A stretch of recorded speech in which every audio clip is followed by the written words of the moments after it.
My sister sent out wedding invitations for my cabin before asking if she could use it. Hi everyone!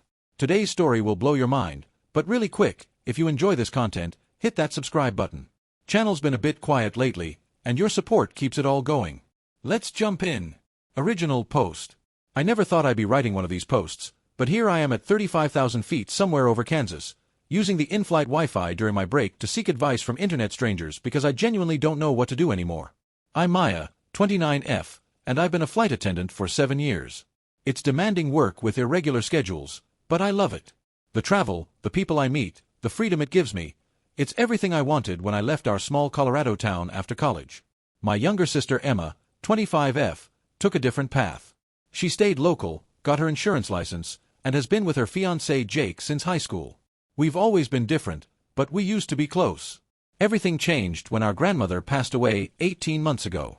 Grandma Rose was an incredible woman who built her life from nothing. She immigrated here in the 1960s, worked 3 jobs to put herself through nursing school, and slowly saved enough to buy a small cabin in the mountains outside Aspen in 1982 when property there was still affordable for working people. She spent 40 years turning that modest 2-bedroom cabin into a sanctuary, adding a wraparound deck, installing huge windows overlooking the valley, creating gardens that bloom with wildflowers every summer. In her will, Grandma Rose left the cabin to me. Just me.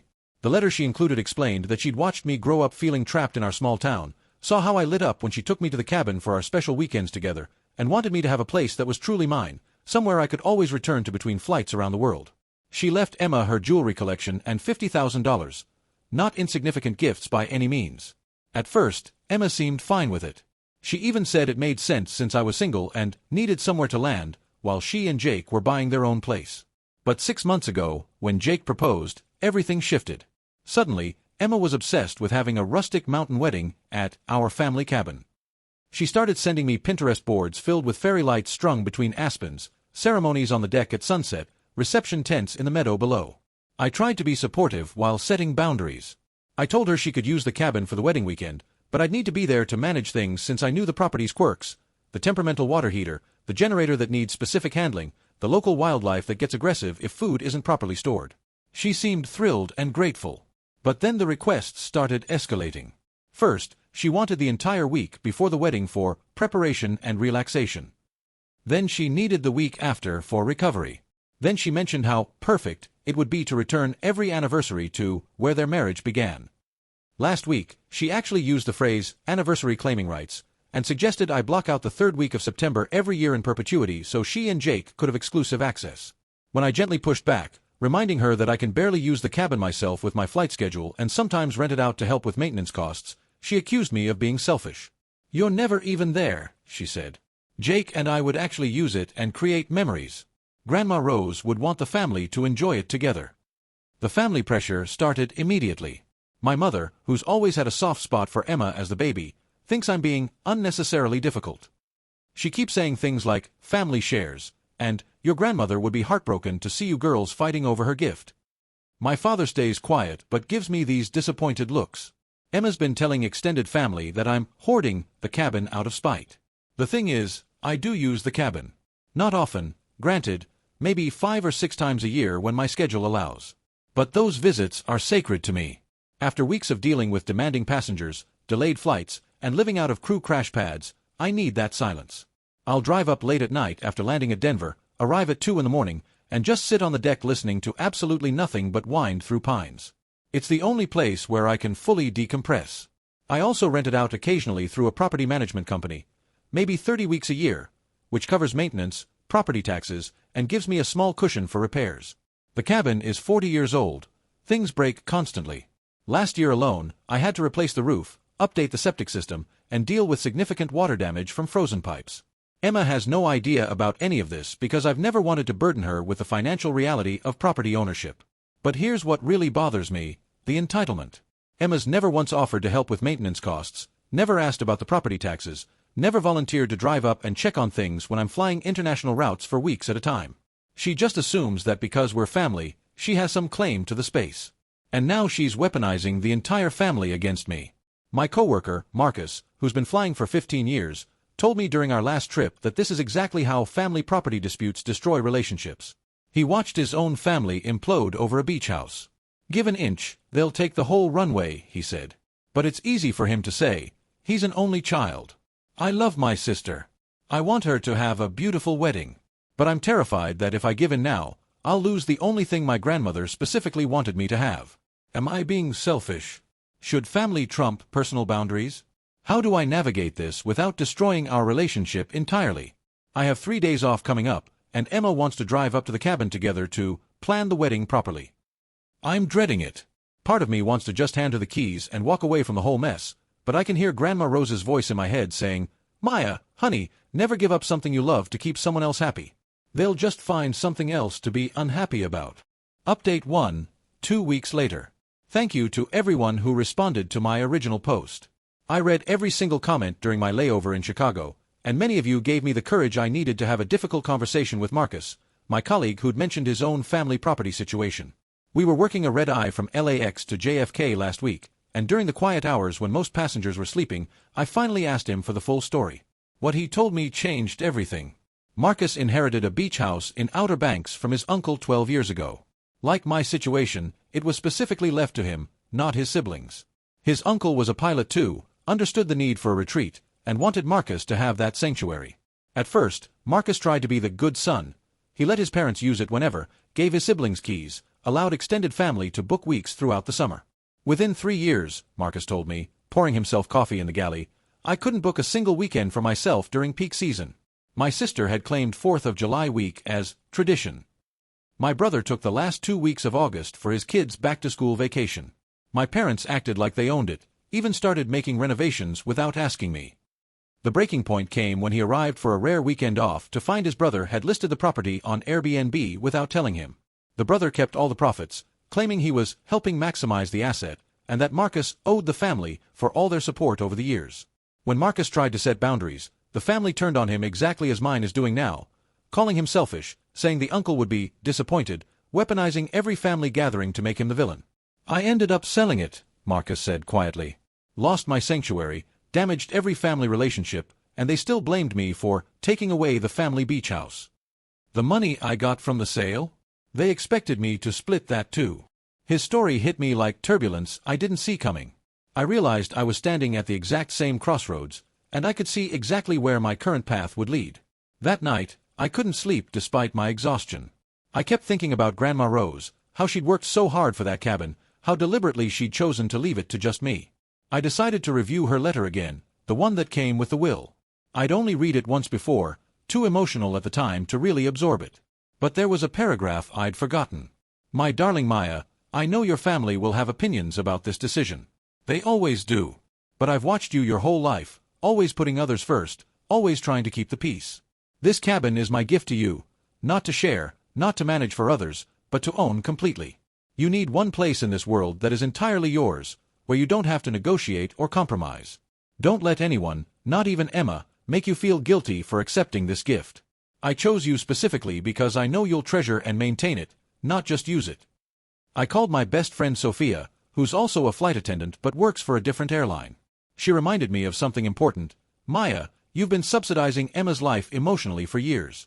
Remember when she needed your car for 3 months and returned it with damage she never paid for? Or when you gave her your airline buddy passes and she sold them to friends? This is a pattern, not an isolated incident. She was right. I'd forgotten about those incidents, or rather, I'd trained myself to forget because it was easier than confronting the pattern. Emma has always been the baby, the one who needed just this one favor, the one who our parents protected from consequences. So I made a decision. I called my property management company and asked them to document everything, every repair, every cost, every booking. I wanted hard numbers to show what maintaining this cabin actually involves. The numbers were sobering: $18,000 annually in property taxes, $12,000 in basic maintenance, another $20,000 last year for major repairs.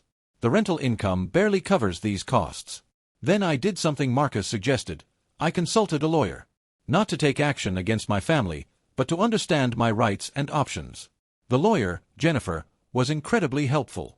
She explained that I could create a formal rental agreement for the wedding, protecting myself from liability while being generous with family. She also warned me about the concept of adverse possession, and how allowing someone to use property regularly without formal agreements can sometimes lead to legal claims. The drive up to the cabin with Emma was as awkward as expected.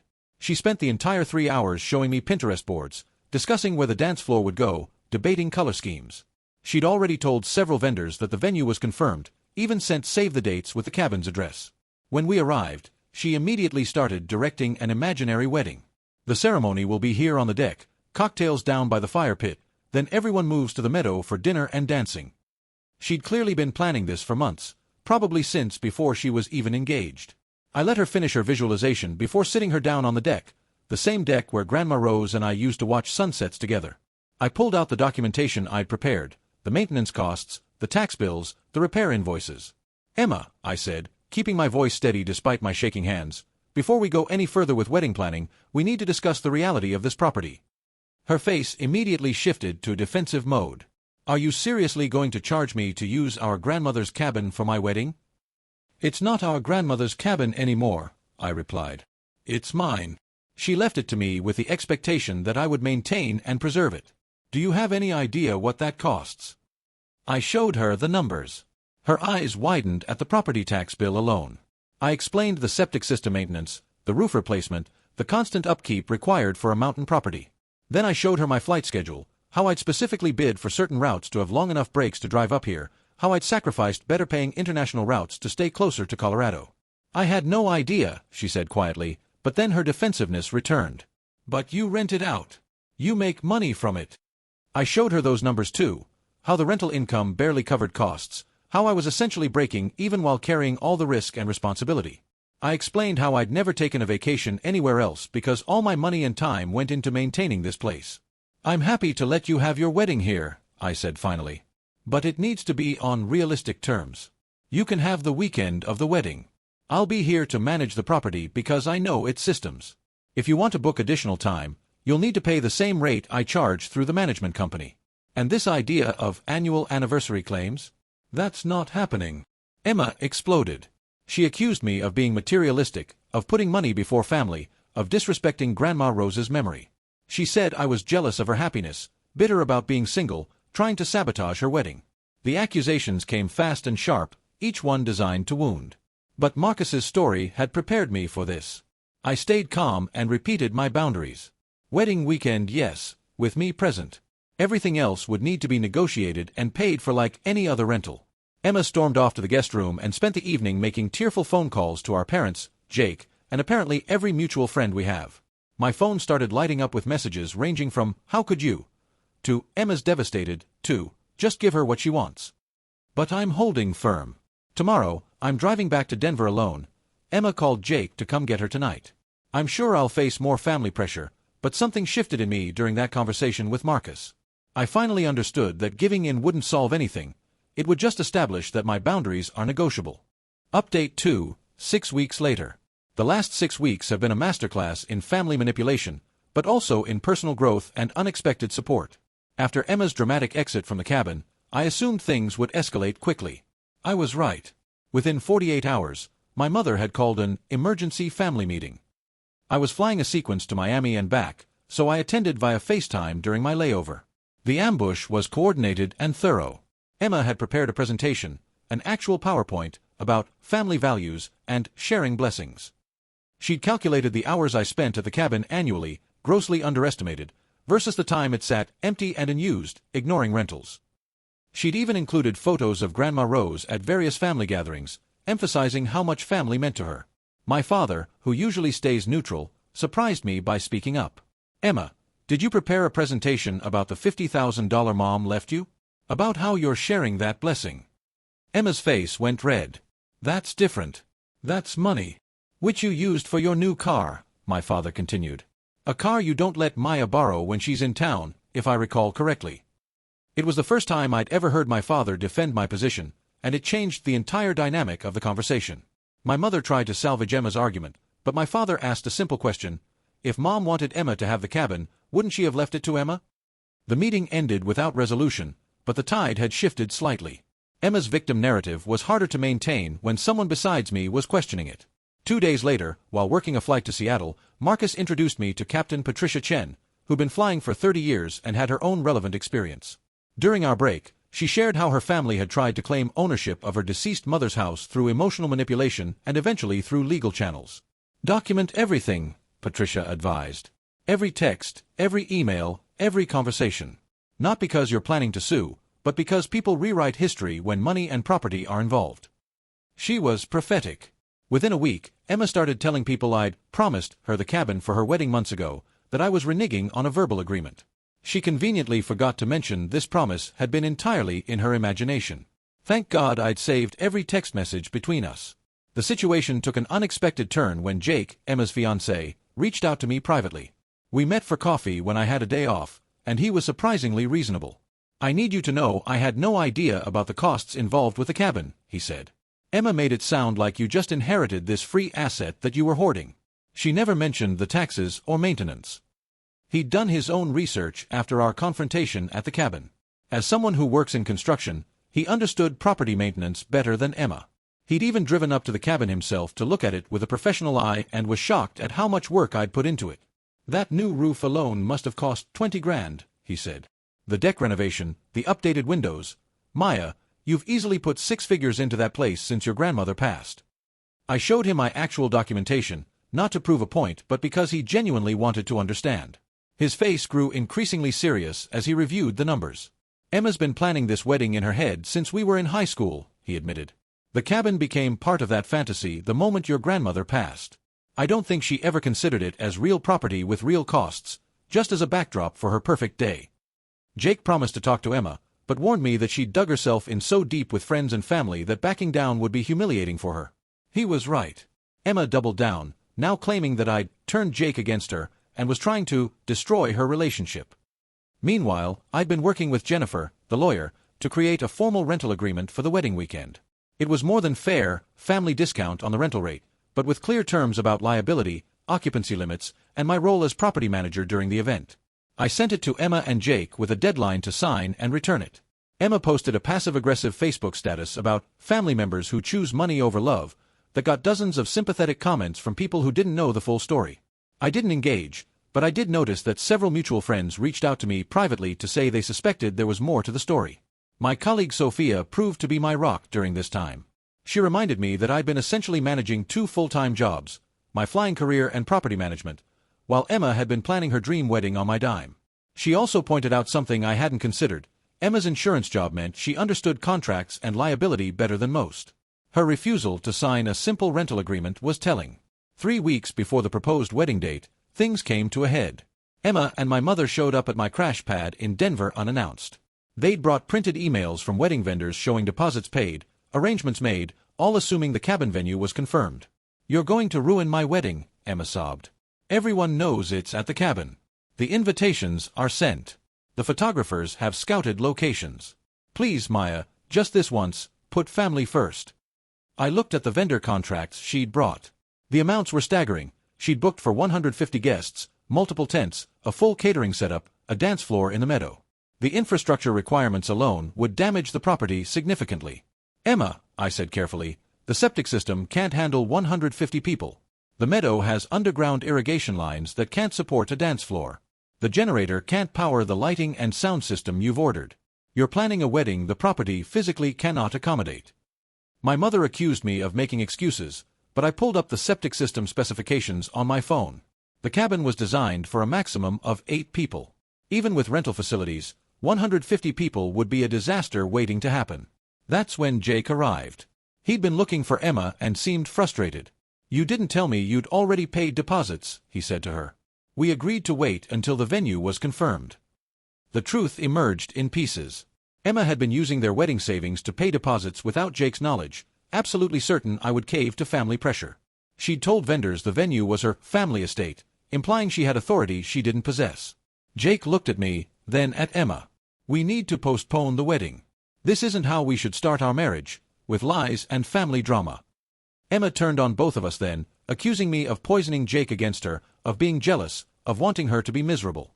But Jake stood firm.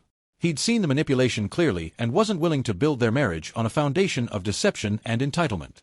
Update 3, 3 months later. The wedding was postponed indefinitely. Jake moved in with his parents while he and Emma attended couples counseling. The family drama cooled to a simmer, though Emma and I weren't speaking. My mother struggled to maintain her position that I was wrong while watching Emma's relationship implode over her own actions. During this time, I received unexpected support from extended family members who'd been quiet during the initial conflict. My aunt called to say she'd always wondered why Grandma Rose left the cabin to just me, but now she understood. I was the only one who'd never asked Grandma for money, never treated her as a resource to be tapped. I also heard from my grandmother's best friend, Mrs. Chen, who lived in the neighboring cabin. She told me Grandma Rose had specifically discussed the inheritance with her. She knew Emma would want it for parties and photos, Mrs. Chen said.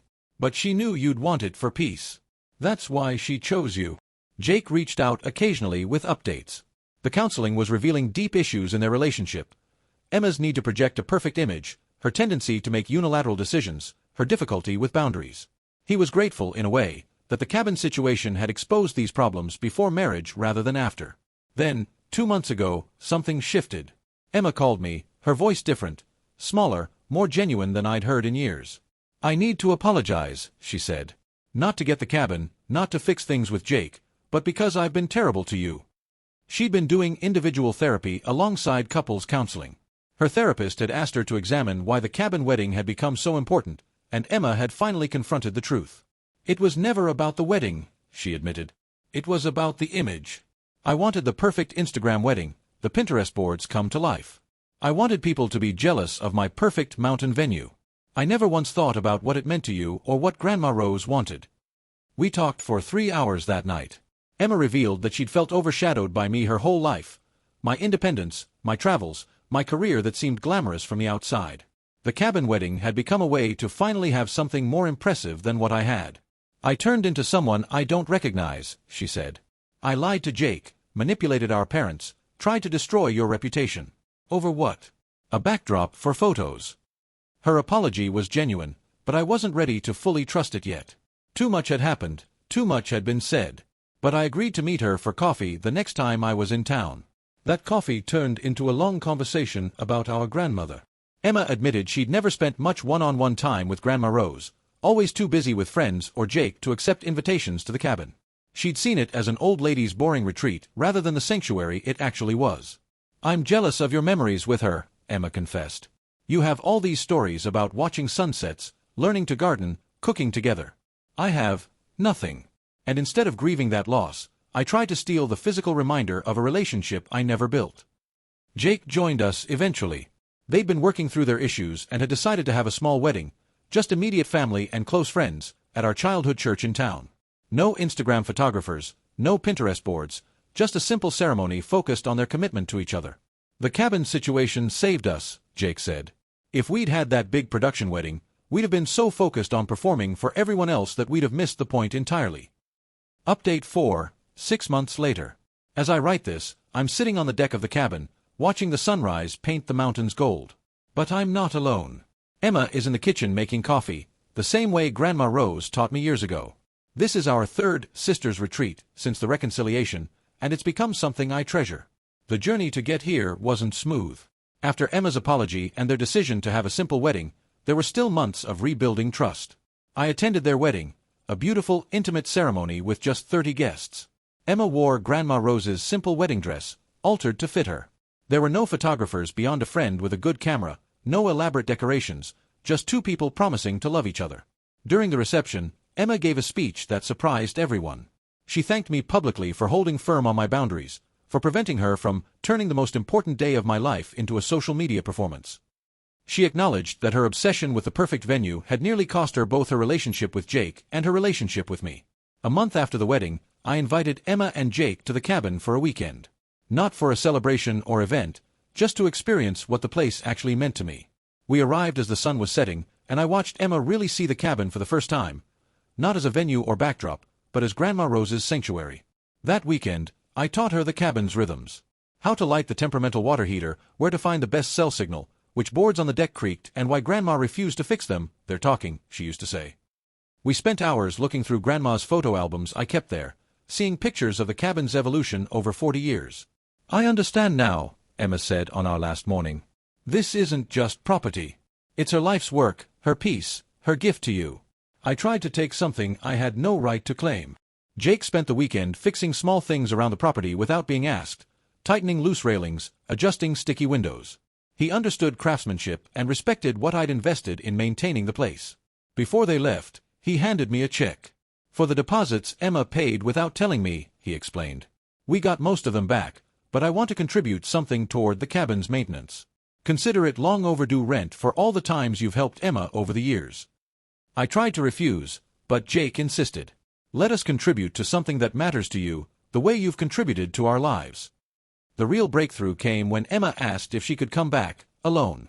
I want to understand what you and Grandma had, she said. I want to learn to see it as more than just a pretty place. So we started our sisters' retreats. Once every 2 months, if my flight schedule allows, we meet at the cabin for a weekend. No phones except for emergencies, no social media, no agenda. We cook Grandma's recipes, tend her garden, sit on the deck and actually talk. During our second retreat, Emma broke down crying. I've never had this, she said. This quiet, this peace. I've been so busy performing my life that I forgot to live it. She told me about the pressure she'd felt to be the perfect small-town success story. The girl who stayed local, married her high school sweetheart, had the fairy tale wedding. Social media had amplified that pressure until she couldn't separate what she wanted from what would photograph well. Losing the cabin venue was the best thing that happened to me, she admitted. Our actual wedding? I remember every moment. I was present for all of it. No stress about angles or lighting or whether the decorations matched the Pinterest board. Just Jake and me and the people we love. Our parents have noticed the change in our relationship. My mother apologized for taking sides, admitting she'd always worried that Emma felt overshadowed by me and had overcompensated by supporting her unconditionally. My father told me privately that he was proud of how I'd handled everything. You honored your grandmother's wishes and your own needs while still leaving room for reconciliation, he said. That takes strength. The cabin has become what Grandma Rose intended, my sanctuary, but one I can occasionally share on my terms. Emma and Jake visit for regular weekends now, paying the family rate I established, contributing to maintenance costs, and respecting the property's limitations. They've become its champions, actually, telling anyone who asks about their wedding venue change as a cautionary tale about losing sight of what matters. Last month, Emma called with news. She and Jake are expecting their first child. I want to bring them to the cabin, she said. Not for photos or announcements, but to connect them with their great-grandmother's legacy. To teach them what you've taught me about peace and simplicity. As for me, I found an unexpected peace in how everything unfolded. The conflict forced me to articulate and defend my boundaries in ways I'd never done before. My flying colleagues have noticed a change. I'm more assertive with difficult passengers, better at saying no to unreasonable requests, clearer about my own needs. Marcus, who'd warned me about family property disputes, told me recently that my story had helped him reconnect with his siblings. Seeing you maintain boundaries while leaving room for reconciliation showed me I might have been too absolute in cutting everyone off, he said. He's slowly rebuilding those relationships, though the beach house is long gone. Captain Patricia, who'd advised me to document everything, said something that resonated. You didn't just inherit a cabin. You inherited a test of character, and you passed. Final reflection. Today marks exactly 1 year since Emma first mentioned using the cabin for her wedding. As I sit here finishing this update, she's inside organizing lunch, humming the same songs Grandma Rose used to hum. The meadow below is covered in wildflowers, the same meadow where Emma wanted to place a dance floor that would have destroyed the irrigation system. You know what's funny? Emma said yesterday. I spent so much energy trying to claim this place for one perfect day that I almost missed the chance to have it be part of my life forever. Not as a venue, but as a connection to our grandmother and to you. She's right. The cabin has become something neither of us expected, a bridge between us, a place where we've learned to be sisters again without the performance, without the competition, without the old patterns that nearly destroyed us. Jake sends me photos sometimes of their small wedding, pointing out how relaxed and happy they look. No stress, no debt from vendor deposits, no family drama, he writes. Just love and presence. They're planning to renew their vows at 5 years, and Emma jokes that maybe by then I'll trust her enough to have it at the cabin. But then she gets serious. Actually, no. Our church was perfect. The cabin is for different memories, quieter ones, real ones. I've made changes too. I've started a small fund for cabin improvements, which Emma and Jake contribute to monthly. Not because they have to, but because they want to be part of preserving Grandma Rose's legacy. We're planning to restore her original garden shed next summer, working on it together. The rental income has stabilized thanks to better management and the improvements Jake helped me identify. I'm able to visit more often, sometimes even bringing fellow flight attendants who need a retreat. The cabin has become what Grandma Rose envisioned, a sanctuary that refreshes souls, including my own. My relationship with my parents has also evolved. They've acknowledged the unfair position they put me in and have been more mindful of family dynamics. My mother recently admitted that watching Emma's journey had taught her about the danger of enabling behavior disguised as support. I thought I was helping her by always taking her side, she reflected. But I was preventing her from growing. The extended family has moved on to other dramas, though occasionally someone mentions, "Remember when Emma and Maya fought over the cabin?" But the narrative has changed. Now it's told as a cautionary tale about entitlement and assumptions, usually ending with, "Thank God Maya stood firm," or "Emma might have ruined her wedding and her relationship." Emma's friends, the ones who'd supported her on social media, have privately apologized to me. Several have confided that they're relieved social media wasn't as dominant at their own weddings. One admitted she barely remembers her own ceremony because she was so focused on it being Instagram perfect. The most unexpected outcome: Emma has become an advocate for simple, meaningful celebrations. She actively discourages friends from falling into the Pinterest perfect trap. When her best friend started planning an elaborate destination wedding she couldn't afford, Emma shared our entire story. "The venue doesn't make the marriage," she told her. Maya saved me from learning that lesson too late. As I prepare to head back to Denver for my next flight sequence, I look around the cabin with deep gratitude. Gratitude for Grandma Rose's wisdom in how she structured her gift. Gratitude for Marcus and Patricia and others who helped me navigate the storm. Gratitude for Jake's integrity in recognizing the unhealthy dynamics.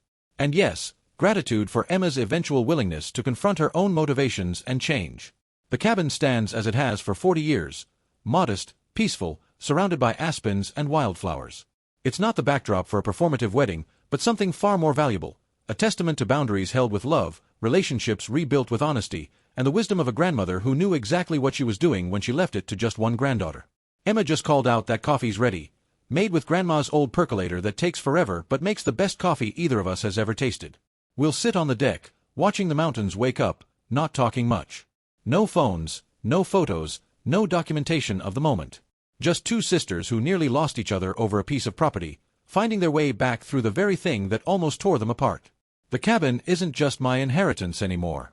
It's become our teacher, our healing ground, our reminder that what matters can't be captured in photos or claimed through manipulation.